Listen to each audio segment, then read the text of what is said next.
বিশ্বাস করো আর নিতে পারছিলাম না, যার জন্য এইরকম ভয়েস ওভার আজকে আমাকে দিতে হলো। শোনো ভাই, আমি না এতটাও ভালো মানুষ নই যে আমার পরিবার বা আমার আপনজনদেরকে নিয়ে কেউ কোনো কটূক্তি করবে এবং সেটা আমি এক কান দিয়ে শুনে আরেক কান দিয়ে বার করে দেব। হ্যালো সবাইকে, আশা করছি সকলে খুব ভালো আছো। চলো আজ তোমাদের সাথে আমার সকালবেলার কিছু রুটিন শেয়ার করতে করতে কিছু কথাও শেয়ার করব। প্রতিদিন সকালবেলাতেই আমি একটু হাঁটাহাঁটি করতে বেরোই, সাথে শোনাইও যায়। তবে আজকে আবার নতুন করে তাতাইও অ্যাড হয়েছে। ও আজকে একটু সকাল সকালে ঘুম থেকে উঠে পড়েছিল, যার জন্য মা মেয়ে তিনজনাতে মিলেই বেরিয়ে পড়লাম প্রাতরাশ ভ্রমণে। তো যাই হোক, যেই বিষয়বস্তু নিয়ে আজকের এই ভিডিওটা শুরু করেছিলাম সেখানে একটু ফিরে যাওয়া যাক। আমার না মনে হয় শক্তপোক্তভাবে বাঁচার জন্য যে শিকড়টা প্রয়োজন সেটা হলো আমাদের পরিবার, ঠিক এই বটগাছটার শিকড়গুলোর মতো। আর এই শিকড়ে যদি কেউ আঘাত দেয় তাকে তো আমি ছেড়ে কথা বলবো না বস। রিসেন্টলি একজন আমায় বলেছিল, লোকের কথাগুলো রিপ্লাই দিয়ে দিয়ে তুমি নতুন নতুন একটা কন্টেন্ট ক্রিয়েট করে ফেলো, লোকের কথাগুলো তোমার ভালোই কাজে এসে যায়। এবার আপনাকে বলি শুনুন। বেশ কিছুদিন হলো আমি আমার মেয়েদেরকে সাথে নিয়ে কিছু কিছু করে ভিডিও শেয়ার করি। তো সেখানে একজন ক্রমাগত কমেন্ট করে যাচ্ছিল, আপনার মেয়েরা কেমন যেন দেখতে, আপনার মেয়েরা আপনার মতো ফর্সা হয়নি, আপনার মতো হয়নি কেন, ব্লা ব্লা ব্লা। আচ্ছা বলুন তো, মা হয়ে কি এসব কথা শুনে চুপ করে থাকা যায়? আচ্ছা তোমরাই বলো তো, মানুষের সৌন্দর্যটা কি শুধুমাত্রই বাহ্যিক?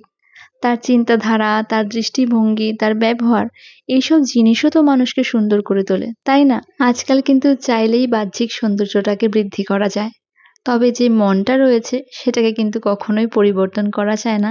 তাই সব সময় নিজের মনটাকে সুন্দর করার চেষ্টা করবে। আর জানতে চাইছিলে না আমার মেয়েরা কার মতো হয়েছে? তারা ঠিক আমার ঈশ্বরের মতো সুন্দর হয়েছে। আমার মহেশ্বর নিজে হাতে ওদের রূপ গঠন করেছে।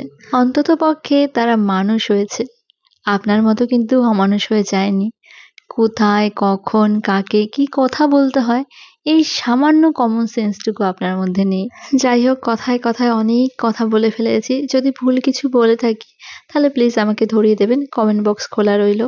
তো এবারে চলুন বলি আমাদের তিনজনের সেদিন সকালটা কেমন ভাবে কেটেছিল। শান্ত পরিবেশ, শীতল ছায়া, এই নেই আমাদের গ্রাম, যার মাঝে মাঝে রয়েছে এরকম সরু আঁকাবাঁকা মাটির রাস্তা, দুধারে রয়েছে দিগন্ত বিস্তৃত মাঠ। এই গ্রামের আলোতেই আমি প্রথম চোখ মেলেছি। দিনটা ছিল বৃহস্পতিবার, তাই রাস্তা দিয়ে আস্তে আস্তে বেলপাতা, ফুল যা কিছু পেয়েছি সব মা মেয়েতে মিলে আঁচলে ভরে নিয়েছি। আর তোমরা তো হয়তো জানবেই, গ্রামাঞ্চলের দিকে কিন্তু এটা অতি সাধারণ ব্যাপার। রাস্তার আশেপাশে বহু এরকম ফুল গাছ, ফল গাছ এমনিতেই হয়ে থাকে। তোমরা তো দেখেছোই আমাদের বাড়িতে প্রচুর ফুল গাছ রয়েছে। এছাড়া আমাদের যেহেতু আমবাগান রয়েছে, তাই আম শাখারও মোটামুটি অভাব নেই।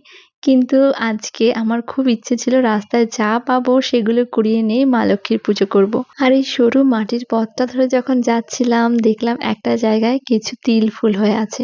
আর আমি লক্ষ্মীর পাঁচালিতে পড়েছি যে তিল ফুল নাকি মা লক্ষ্মীর খুব প্রিয় ফুল, তাই বেশ কয়েকটা তিল ফুলও তুলে নিলাম। যখন আগে ওই বাড়িতে থাকতাম তখন কিন্তু বৃহস্পতিবার ওই সন্ধ্যাবেলাতেই আমি পুজোটা দিতাম, যেহেতু বলা হয় যে কোজাগরী লক্ষ্মী পুজোটা সন্ধ্যাবেলাতে দেওয়াই ভালো। তবে এই বাড়িতে আসার পরে না আর সেটা হয় না। সন্ধ্যাবেলাতে দাদাইকে পড়ানো আরো অনেক কাজকর্ম থেকে যায়, তার জন্য হয় সকালবেলা না হলে দুপুরবেলাতেই দিয়ে দিই। আরো একটু এগিয়ে আসতেই রাস্তার পাশে জঙ্গলের মাঝে আবার কয়েকটা মাধবীলতার দেখা পেলাম।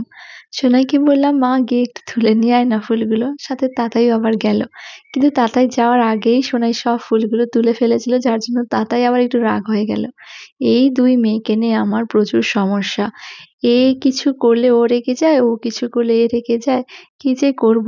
সে যাই হোক, আরো কিছুক্ষণ হেঁটে আসতেই দেখলাম রাস্তার ধারে পিলারের মধ্যে কেউ একজনের পোস্টার চিপকে দিয়ে গেছে, লুজ ওয়েট। দেখে মনে হচ্ছিল কথাটা যেন আমাকেই বলে গেল। আসলে সোশ্যাল মিডিয়াতে আমার এই শারীরিক গঠন নিয়ে আমি কিন্তু অনেকের থেকে অনেক রকম মন্তব্য পাই। তবে এখন আর সেসব মন্তব্যগুলোতে আমি খুব একটা ধ্যান দিই না। আমার শরীর যেভাবে সুস্থ থাকবে আমি সেই বিষয়টাই বেশি করে খেয়াল রাখবো এবং আমি সেটাতেই বিশ্বাসী।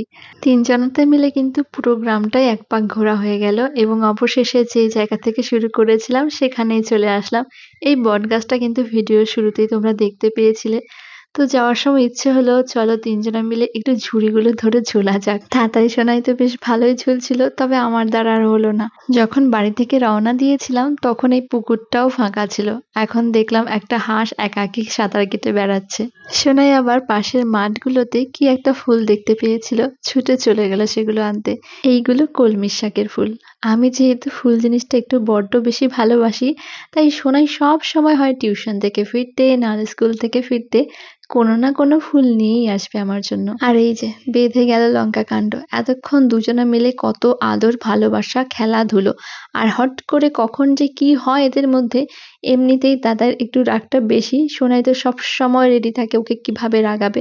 দাদাই কিন্তু বোঝে না যে ও ওর সাথে আড্ডা মারছে ইয়ার্কি মারছে, ও তো রেগে যায়। এবার আমার দুজনকে সামলানো বড়ই দায় হবে। তো বললাম তাড়াতাড়ি করে বাড়ি চল, আর আমি সময় নষ্ট করব না। কারণ বাড়ি ফিরে তো আগে স্নান-দান সারতে হবে, তারপর পুজো সেরে দাদাইকে টিউশন দিয়ে এসে তারপর আবার রান্না-বান্না। বাড়ির কিছুটা আগে এক টুকরো আম বাগান রয়েছে। একটা গাছে দেখলাম এবছর আম হয়নি। তো সেখান থেকে একটা ভালো করে দেখে টেখে আম শাখা নিয়েছিলাম। আমার বাবা যদি জানতে পারে আমি লোকের বাগান থেকে আম শাখা তুলেছি, আমাকে কিন্তু বেশ বকাবকিই করবে। জানো তো ছোটবেলায় যখন আমার পাড়ার সব বন্ধুরা মিলে বনভোজন করতাম, যা শাকসবজি ছিল সবকিছুই বেশিরভাগ লোকের মাঠ থেকে চুরি করে আনতাম। বাড়ি থেকে শুধু ওই তেল আর চালটুকুই আনা হতো। আর খুব বেশি হলে ডিম, না হলে লোকের জমি থেকে বেগুন চুরি করে এনে হতো বেগুন ভর্তা, আর তেওড়া পাতা চুরি করে এনে হতো তেওড়া পাতার শাক। আমার তো মাঝে মধ্যে খুব আফসোস হয় আমি যেভাবে জীবনটা কাটিয়েছি, যেভাবে ছোটবেলাটা কাটিয়েছি, কত বন্ধু বান্ধব হই হুল্লোড়, কত রকমের খেলাধুলা, সাত পাতা, গোল্লা ছুট, কিতকিত, আরো কত কি। আমার মেয়েদেরকে সেসব দিনগুলো যদি দিতে পারতাম, ওরাও সেই আনন্দটা উপভোগ করতে পারতো। কিন্তু ওদেরও দুর্ভাগ্য, আমারও দুর্ভাগ্য। তবে মাঝে মধ্যে মেয়েদের সাথে একটু কানামাছি, এই লুকোচুরি এসব খেলার চেষ্টা করি। আর দেখতে দেখতে বাড়িও চলে আসলাম। আর বাড়িতে এসেই প্রথম কাজ হলো গাছগুলোতে জল দেওয়া। আর এদিকে তাতাইও চলে আসলো, বলল আমাকেও আজকে একটু স্নান করিয়ে দাও। তো ওকে পাইপ দিয়ে ভিজিয়ে দিলাম, নিজেও স্নান করলাম, এরপর পুজো সারলাম।